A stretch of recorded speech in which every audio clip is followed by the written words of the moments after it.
In this episode, is coronavirus a message from Mother Nature? We meet a real climate fighter. The best wines come from Finland or Sweden in the future. I will tell you also what this might be. And then we're gonna dive into paradise of Great Barrier Reef. Stay tuned! I am Aki. Welcome to the Blue Marble News Watch.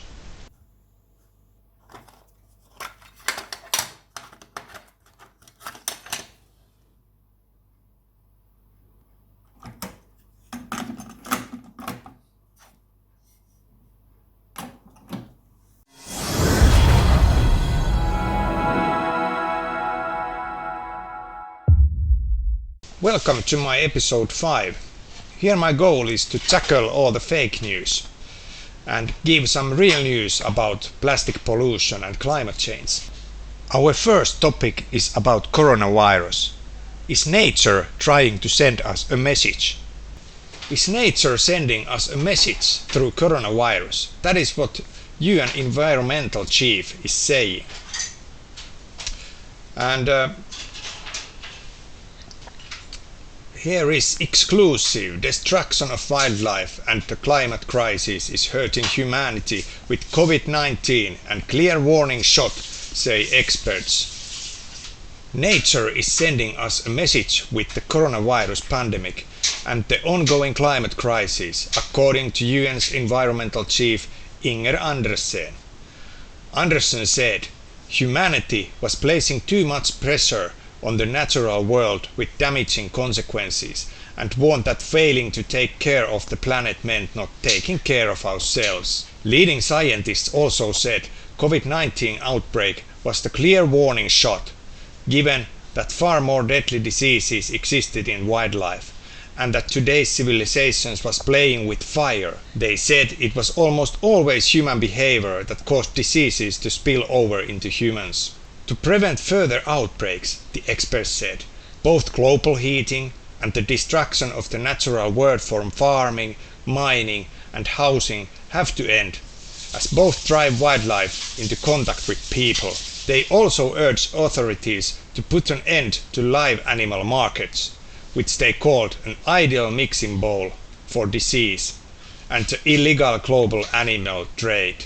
I saw a terrible document about these animal markets called wet markets in China. It was 60 minutes Australia document. It's pretty hard to watch, so if you are a very sensitive person, I recommend not to watch. And those wet markets are one of the worst places in the world where these kind of diseases can spread. And here Andersen says, never before have so many opportunities existed for pathogens to pass from wild and domestic animals to people, explaining that 75% of all emerging infectious diseases come from wildlife. So that is why we all have to respect wildlife. Let's move on to our second topic, which is all about planting trees. Our next story takes us all the way to Canada, where we are going to meet the real climate fighter. But before we go to story about her, we will look at the Finnish Yle.fi page, where it is said, is climate change taking your night sleeps? You can compensate your yearly carbon dioxide emissions with your own carbon sink. Here it's calculated that everyone should have like 4 hectares of forest to compensate their yearly carbon dioxide emissions, and this is calculated per Finnish people. Here we can see this real climate change fighter. She is Canadian Shelby Barber. This BBC.com news is saying, tree planting. I want to plant 1 million. The UK government has pledged to plant 30 million trees a year as part of the effort to tackle climate change. Trees absorb carbon dioxide, the main gas heating the planet, so planting more of them is seen by many as a good solution. At top speed, Canadian Shelby Barber can plant more than 4,000 per day. BBC News followed her for a hard day's planting, and you can see from BBC's page more closely Shelby's work planting trees. If you want, with also audio on, you can hear her telling about how it's going and what she thinks about planting these trees. Yes, interesting story, but we move on to our next topic. Is about a weird thing. Our next story flies us to Mallorca, Costa Brava, and there we can find interesting news about this weird thing I showed you in the beginning of our news watch. And I was showing you this mixtape from the times when the music still was good. And the story is about Robbie's mixtape, fan reunited with cassette 25 years after losing it. This was a story about Stella Weddle. She was 12 when she lost the tape on the Costa Brava or in Mallorca. A music fan has been reunited with the cassette tape she lost while on holiday 25 years ago after it was washed up on a beach hundreds of miles away. Stella Weddle was 12 when she took the tape on a Spanish holiday to listen to songs by the likes of Pet Shop Boys, Shaggy and Bob Marley on her Walkman. Weddle from Berlin lost the tape either on the Costa Brava or in Mallorca and was astounded when she spotted it a quarter of a century later in an exhibition by the British artist and photographer Mandy Barker, who specialized in creating pieces out of plastic marine debris. Tape had traveled from Mallorca all the way to Lanzarote, and there it was found. Barker had picked up the tape from the Playa de Barlovento beach in Lanzarote. Barker had picked up the tape from the Playa de Barlovento beach in Lanzarote, had it restored and made playable by an expert at Plymouth University, and included it in her touring exhibition Sea of Artifacts. And there is Stella Weddle on holiday, early 1990s. It was an astounding chance for Stella to walk into my exhibition and recognize her tape, the artist said. Professor Richard Thompson, the head of the International Marine Litter Research Unit at the university, said, "This is an amazing story and another example of the problem of plastic pollution. It is very difficult to say exactly how long the tape has been in the sea, but the fact it has survived intact shows the durability of plastic and the threat it can pose to the marine environment. This gives also hope for me that my Halloween 1988 tour t-shirt might appear from some weird place, because I have lost it." But from here we can move to our weekly Twitter news. You can find the Blue Marble News Watch also from Twitter at Marble News. And if you like to see some small fact sheets about nature, about climate change and plastic pollution, I will collect the most interesting ones to the Twitter. And here is some collection from last week. And we start with Sarah Lauter's tweet where we can see a whale made out of plastic pollution. And this picture tells us all about the plastic problem and plastic pollutions. Let's move on to retweet by Mark Mallory from World Birds. There we can see chestnut-eared aracari. I never had seen this kind of beautiful birds. This World Birds has every day some very beautiful birds tweeted, so I suggest you also follow that one. Then we move on to National Geographic. Found in the far depths of Eastern Pacific Ocean, this rarely seen jellyfish was first recorded in 1909, and it's really stunning looking, marvelous animal. Then we go to tweet by Oceana. Polar bear and other Arctic marine life depend on clean ocean. Keep the Arctic Ocean safe for polar bears, and of course keep our climate cool for polar bears. Another from Oceana. Marine iguanas forage on algae underwater and can hold their breath up to 30 minutes. Learn more about these seafaring reptiles in our Marine Life Encyclopedia. And this was also from Oceana. These marine iguanas found from Galapagos Islands are also facing threat by climate change. The Nature Conservancy tweeted, "Congratulations to Seychelles on protecting 30% of its ocean territory, an area larger than Germany. Achievements like this show how innovative finance and political will can help countries chart a more sustainable course." Okay, let's move on to daily climate. The rising sea level continues to threaten the Sunshine State, Florida, but other coastal regions across the US also stand to be impacted.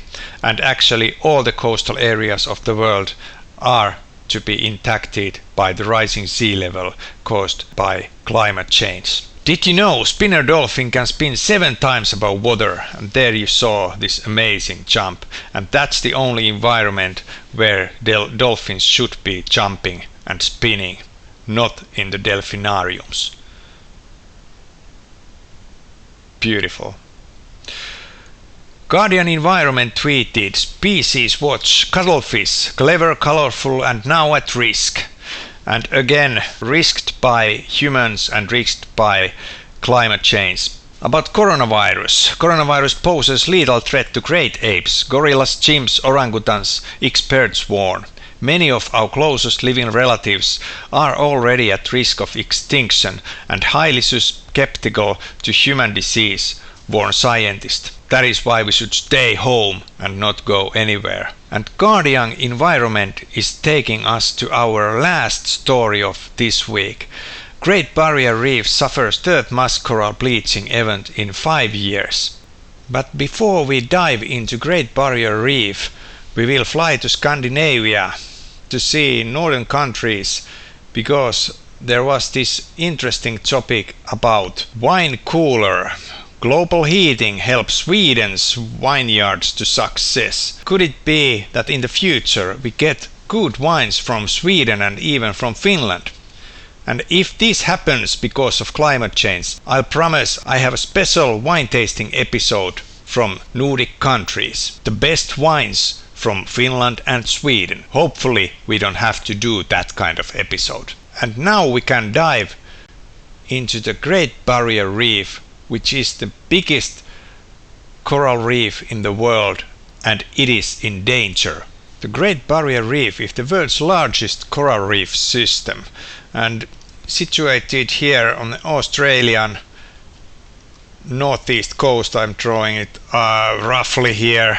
It took like 2 million years for this barrier reef to grow, and now we are destroying it only in a few decades. How is this possible? And as I go through some information about Great Barrier Reef, we can same time watch some video about coral reefs. There is Brett McCrory, who has made a video, for example, for students learning. I found this video through Creative Commons search. If you want to look at the video, I will put all the news I had to the description and also this video link to the description, so you can check it closely from there. The Great Barrier Reef is the world's largest coral reef system, composed of over 2,900 individual reefs and 900 islands stretching for over 2,300 kilometers, which is 1,400 miles over an area of approximately 344,000 square kilometers, which is 133 square miles. The reef is located in the Coral Sea off the coast of Queensland, Australia. The Great Barrier Reef can be seen from outer space and is the world's biggest single structure made by a living organism. This reef structure is composed of and built by millions of tiny organisms known as coral polyps. It supports a wide diversity of life and was selected as World Heritage Site in 1981. CNN labelled it one of the 7 natural wonders of the world. The Queensland National Trust named it a state icon of Queensland. According to a study published in October 2012 by the Proceedings of National Academy of Science, the reef has lost more than half its coral cover since 1985. So the Guardian News last week had a topic where Great Barrier Reef watchers anxiously await evidence of coral bleaching from aerial surveys. These news is came many times during last week from Twitter. An aerial survey carried out last week over almost 500 individual reefs between the Torres Strait and Cairns revealed some severe bleaching of corals closer to shore, but almost none on outer reefs. The chief scientist at Great Barrier Reef Marine Park Authority, Dave Wetchenfeld, told Guardian Australia that whatever the survey concluded, the current bleaching should sound a very loud alarm bell on the plight of the reef under global heating. Heat stress has been building across the length of the reef this summer, with many anecdotal reports from tourism operators, tourists and recreational divers of severe bleaching. In February, average sea surface temperatures on the reef were 1.25 Celsius above normal and the highest on record going back to 1900. Scientists have said the world's oceans are gathering heat due to accumulating levels of greenhouse gases in the atmosphere, mostly from burning fossil fuels. Coral bleach if they sit in unusually hot water for too long. In 2016 and 2017, the World Heritage Reef experienced back-to-back bleaching that was intense enough to kill almost half the reef corals over those 2 years. Wotchenfeld told Guardian Australia that whatever the final assessment was, these are still significant events that are sounding a very loud alarm bell about what's happening to the reef in the face of climate change. Bleaching does not necessarily mean death, and that some people do misunderstand that, he said. Yes, the reef is in trouble, but what that means is that it needs more help. And this news was all about coral bleaching. So what does it mean? I will give you a short introduction to coral bleaching and what it is all about. Coral bleaching occurs when coral polyps expel algae that live inside their tissues. Normally, coral polyps live in an endosymbiotic relationship with these algae, which are crucial for the health of the coral and the reef. The algae provides up to 90% of the coral's energy. Bleached corals continue to live, but begin to starve after bleaching. Some corals recover. The leading cause of coral bleaching is rising water temperatures. A temperature about 1 Celsius or 2 Fahrenheit above average can cause bleaching. Our animal of the week is coral. And if you think corals are one of the wonders of the world, please subscribe to my channel, click on the bell and push like. Corals are marine invertebrates within the class Anthozoa of the phylum Cnidaria. Many corals form a symbiotic relationship with a class of dinoflagellate algae, Zooxanthellae. The optimum temperature for most coral reefs is 26 to 27 Celsius, which is 79 to 81 Fahrenheit. About 60% of the world's reefs are at risk due to human-related activities. That's all, folks. Thank you for watching the Blue Marble News Watch. I'll be back on the next week. See you. Bye.